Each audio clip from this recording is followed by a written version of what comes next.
সকলোকে নমস্কাৰ জনাইছোঁ। বিহু বতৰ যোৱাকালি ৰাতিৰ পৰা ভিডিঅ'টো আৰম্ভ কৰিছিলোঁ। ইয়াক কেইটামান নিমকি বনাবলৈ লৈছোঁ। কিবা কিবি বনাই আছোঁ বাৰু, আপোনালোকে ফটোবোৰত পাই থাকিব, চাই থাকিব।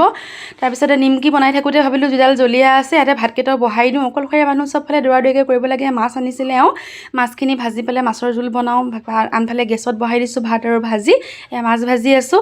তাৰপিছতে আকৌ এয়া মছলা যোগাৰ কৰি লৈছোঁ। আমাৰ মায়ে আকৌ জুইগুৰিত বহিয়াই দেখিছেনে, আকন কচু পাতৰ সেক দি আছে, বিষ হৈছে হাত এখন।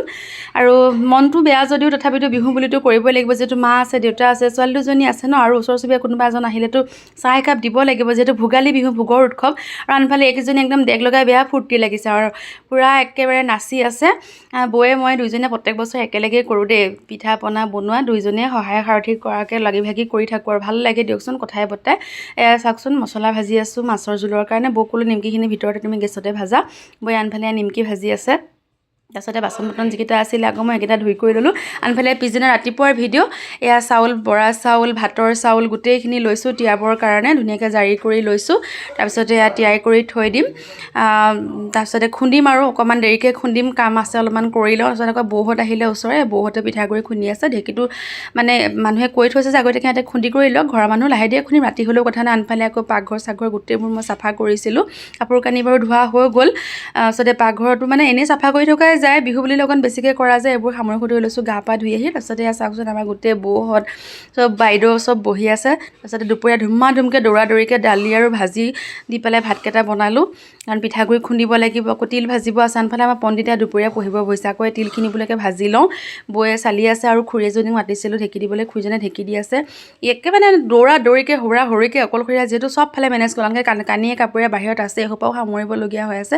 তাৰপিছতে এয়া খুৰীয়ে ঢেঁকী দি আছে, আমাৰ বৌয়ে চালি আছে। তুমি অকণমান চালি লোৱা, তাৰপিছতে মই একেবাৰে সামৰি সুতৰি আহি বহিমহি আৰু। তাৰপিছতে আকৌ এয়া চাউল তিয়াই থোৱা চাউলখিনি দেখাই দিছোঁ। এইখিনি খুন্দি থকাখিনি ভাতৰ, এইফালে দুবিধ বৰা চাউলৰ আছে, দুভাগ আছে, মামী অলপমান দি পঠাইছিল চাউল খুন্দিবৰ কাৰণে। তাৰপিছত এতিয়া মই বহি ল'লোঁ, লৈ পেলাই মই চালাত লাগি গৈছোঁ। তাৰপিছতে এয়া চালি আছোঁ, চালি কৰি হ'লে পিঠাও বনাব আছেই, যিহেতু আকৌ ভাত পানীও বনাব লাগিব ৰাতিলৈ।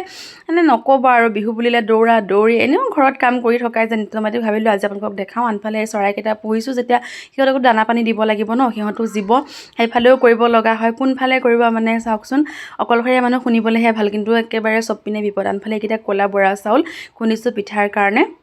আপোনালোকে বনাইনে ক'লা বৰা চাউলৰ পিঠা? বৰ ধুনীয়া হয় পিঠাকেইটা দেই, বনাবচোন, ট্ৰাই কৰিব।